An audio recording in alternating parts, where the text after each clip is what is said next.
Hello friends, मेरा नाम है नरेश और मैं आज आपके लिए लेकर आया हूँ क्लास 11th का स्नैपशॉट का चैप्टर नंबर 2 जिसका नाम है द एड्रेस, जो कि लिखी गई है मार्ग मिंको के द्वारा। तो ये समय था सेकेंड वर्ल्ड वार का, जिसमें हिटलर के नेतृत्व में नाजियों ने हॉलैंड पर आक्रमण कर दिया था और वह सभी यहूदी लोगों को मार रहे थे।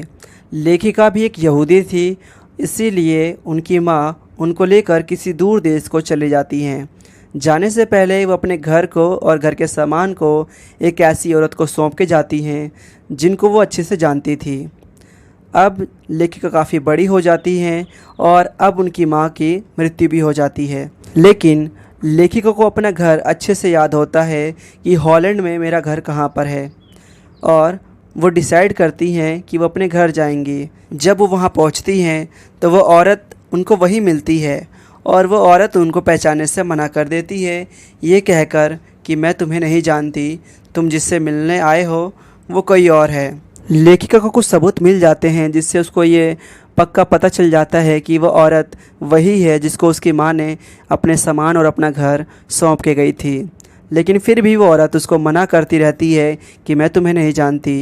इस पर लेखिका बहुत ज़्यादा दुखी हो जाती है और इसको वापस अपने घर लौटना पड़ता है। तो ज़्यादा समय ना लगाते हुए चैप्टर करते हैं स्टार्ट। कई वर्षों के बाद नरेटर उस औरत के पास आती है जिसके पास उसकी माँ ने अपनी सारी चीज़ें छोड़ रखी थी। नरेटर ने घंटी बजाई, एक औरत ने दरवाज़ा खोला। नरेटर ने पूछा, क्या आप मुझे जानती हैं? उस औरत ने नरेटर की ओर देखते हुए उसे पहचानने की कोशिश की। उसने दरवाज़ा थोड़ा सा ही खोला था। नरेटर दरवाजे के नज़दीक आ गई। उस औरत ने कहा, नहीं, मैं तुम्हें नहीं जानती। नरेटर ने उस औरत को अपनी माँ का नाम बताया और उससे कहा कि वह उसकी बेटी थी। उस औरत ने दरवाजे पर इस ढंग से हाथ रखे थे मानो वह इसे और ज़्यादा खोलने से रोकना चाहती थी। उसके चेहरे पर पहचान लेने वाला कोई भी भाव नज़र नहीं आ रहा था। वह नरेटर को चुपचाप टकटकी लगाकर देखती रही। नरेटर ने सोचा कि वह शायद गलत जगह पर आ गई है, क्योंकि उसे उस औरत को देखे बहुत वर्ष बीत चुके थे। शायद वह औरत वह नहीं थी, शायद उसे गलत घर की घंटी बजा दी थी। लेकिन तभी नरेटर की नज़र उसके कपड़ों की तरफ पड़ी जो उसने पहन रखे थे। उसने बुना हुआ हरे रंग का कार्डियन पहना हुआ था जो नरेटर की माँ पहना करती थी। इसके लकड़ी के बटन कई बार धोने के कारण पीले पड़ गए थे। उस औरत ने देखा कि नरेटर उसके कार्डियन की तरफ देख रही थी, तो उसने खुद को आधा दरवाजे के पीछे छिपा लिया। लड़की अब समझ गई थी कि वह सही जगह पर आई थी। नरेटर ने पूछा, आप मेरी माँ को जानते हो? उस औरत ने कहा, तुम लोग वापस आ गए, मैंने सोचा नहीं था कि तुम में से कोई वापस आएगा। नरेटर ने कहा, केवल मैं ही आई हूँ, मुझे अफसोस है कि मैं तुम्हारे लिए अब कुछ नहीं कर सकती।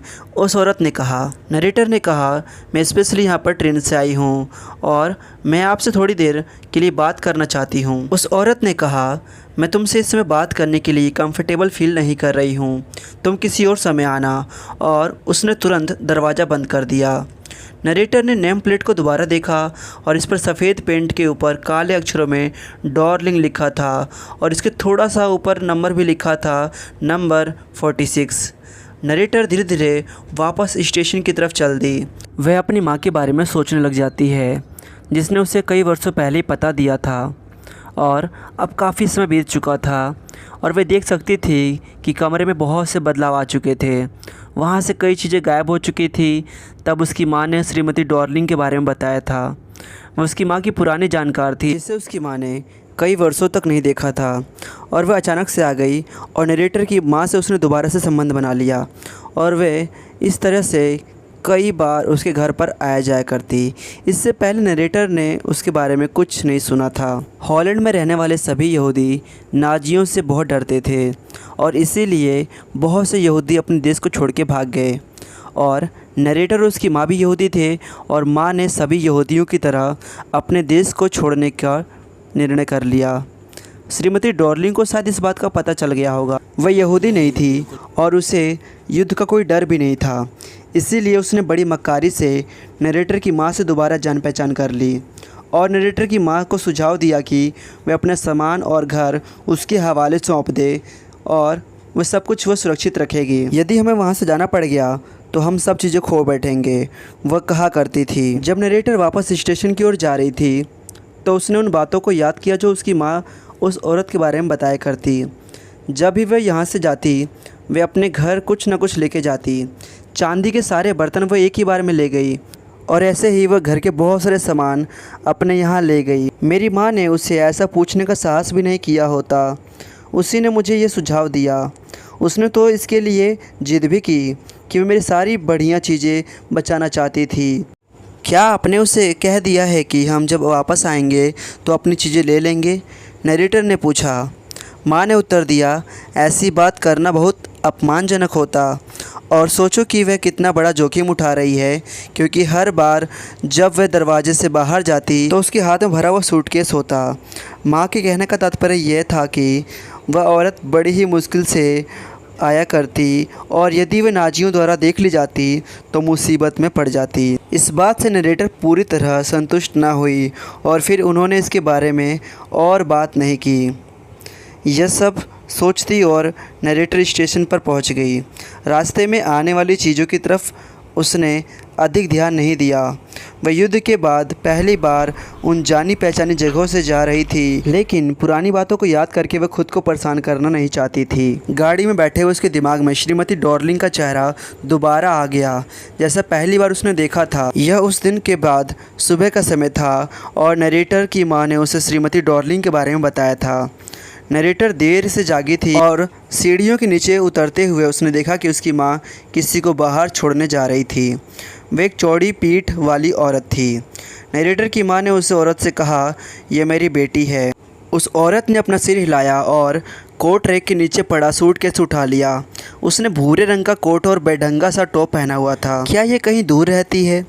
नरेटर ने अपनी माँ से पूछा, क्योंकि उस औरत को उस भारी सूटकेस को उठाने में काफ़ी कठिनाई आ रही थी। नरेटर ने कहा, यह मार्कोनी स्ट्रीट के मकान नंबर 46 में रहती है, याद रखना। नरेटर ने इसे याद रखा था, लेकिन वहां जाने के लिए उसने लंबे समय तक इंतज़ार किया। देश की नाजियों ने स्वतंत्रता के तुरंत बाद उसे पहले तो अपनी माँ की उन चीज़ों में कोई दिलचस्पी नहीं थी और अब वह उन चीज़ों को देखने से डरती थी जो उसकी स्वर्गवासी माँ की थी।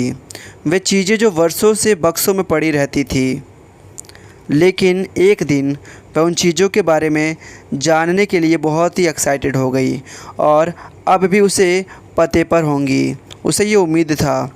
वह उन्हें देखना चाहती थी, छूना चाहती थी और उन पुराने दिनों को याद करना चाहती थी। श्रीमती डॉर्लिंग के घर नरेटर का पहली बार जाना व्यर्थ गया और नरेटर ने दोबारा कोशिश करने का निश्चय कर लिया। इस बार लगभग 15 वर्ष के बाद एक लड़की ने दरवाज़ा खोला। नरेटर ने उससे पूछा कि क्या कोई घर पर है या उसकी माँ है।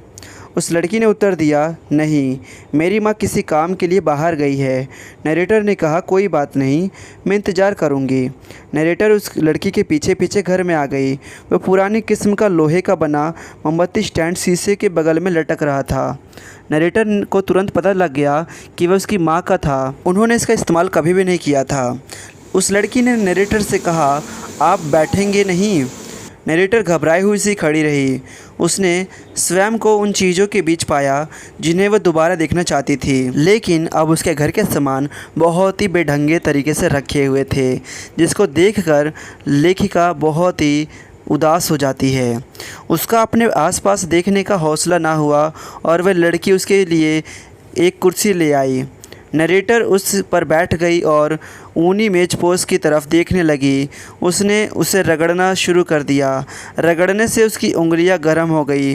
वह उसकी डिज़ाइन में उंगली फेरने लगी और मेज़पोश के किनारे पर जलने का निशान था, जिसकी कभी मरम्मत भी नहीं की गई थी। उस लड़की ने कहा, मेरी माँ शीघ्र ही आ जाएगी, अर्थात जल्दी आ जाएगी। मैंने उसके लिए एक चाय पहले ही बना ली है। क्या आप भी एक कप लेना चाहेंगी? नरेटर यहाँ पर कहती है, धन्यवाद, और वह ऊपर देखने लगी। लड़की ने चाय की मेज़ पर कप रख दिए। उसकी पीठ अपनी माँ की तरह ही चौड़ी थी। उसने सफ़ेद केतली से चाय डाली। केतली के ढक्कन पर सुनहरी बॉर्डर थे और नरेटर को उसकी माँ के बारे में याद आ गया। लड़की ने एक बक्सा खोला और उसमें से एक चम्मच बाहर निकाले। उसके बाद नरेटर के लिए चाय डाली। वह एक बढ़िया बक्सा है, नरेटर ने जैसे ही खुद को कहा। लड़की हंस पड़ी और बोली, मेरी माँ कहती है कि ये पुराने ढंग का है, इस तरह के हमारे पास बहुत से हैं। कमरे में चारों तरफ इशारा करके वह बोली, आप खुद ही देख लो। नरेटर को उसके इशारे की कोई आवश्यकता नहीं थी। वह जानती थी कि वह लड़की का मतलब किन चीज़ों से है। उसने केवल चाय की मेज़ की तरफ देखा। जब वह बच्ची ही थी तो उसे कांसे की प्लेट पर बना सेब बहुत पसंद था और उस लड़की ने कहा, हम इसका इस्तेमाल हर एक चीज़ के लिए करते हैं। एक बार तो हमने दीवार पर टंगी उन प्लेटों में भी खाना खाया था। नरेटर को मेज़पोश पर जले का निशान मिल गया था। फिर से उसने मन में उसकी माँ की यादें भरने लगी। उसने जैसे अपने आप से कहा, मेरी माँ ने एक बार मुझसे पूछा कि क्या मैं चांदी को पॉलिश करने में उसकी सहायता करूँगी। मैंने उससे पूछा कि वह किस चांदी की बातें कर रही है, और जब उसने हैरान होकर उत्तर दिया कि वह चम्मचों, कांटों और छुरियों की बात कर रही है, और यह मेरे लिए एक अजीब सी बात थी। जिन बर्तनों में हम रोज़ खाना खाते थे वे चांदी के थे। लड़की दोबारा हंस पड़ी। नरेटर ने कहा, मैं शर्त लगा सकती हूँ कि ये बातें तुम्हें भी ना मालूम होंगी। उस लड़की ने पूछा, क्या हम जिन बर्तनों में खाते हैं? नरेटर ने पूछा, अच्छा तो क्या तुम्हें पता है? वह लड़की हिचकिचाई। वह एक कोने में बनी अलमारी की तरफ चली गई और दराज खोलने लगी। वह बोली, मैं देखती हूँ, वे यहाँ रखे हुए हैं। नरेटर अचानक खड़ी हो गई। उसे समय का ध्यान नहीं था और उसे गाड़ी पकड़नी थी। लड़की का हाथ दराज पर था। क्या आप मेरी माँ का इंतज़ार नहीं करना चाहती? नहीं, मुझे जाना होगा, नरेटर ने दरवाजे की तरफ जाते हुए कहा। लड़की ने झटके से दराज खोल दिया। जब नरेटर दरवाजे से बाहर जा रही थी तो उसे चम्मचों और कांटों की खनखनाहट सुनाई दी। सड़क के किनारे पर आकर उसने नेम प्लेट की तरफ देखा। इस पर मार्कोनी स्ट्रीट लिखा था। नरेटर 46 नंबर मकान में थी। इस तरह पता तो सही था, लेकिन अब वह इसे याद रखना नहीं चाहती थी। अब उसके लिए इन चीज़ों की इम्पोर्टेंस ख़त्म हो चुकी थी और वह एक छोटे से किराए के कमरे में उनका क्या करती, जहाँ पर थोड़े से बर्तन ही एक छोटे से टेबल की दराज में आ सकते थे। उसने उस पते को भूलने का निर्णय कर लिया।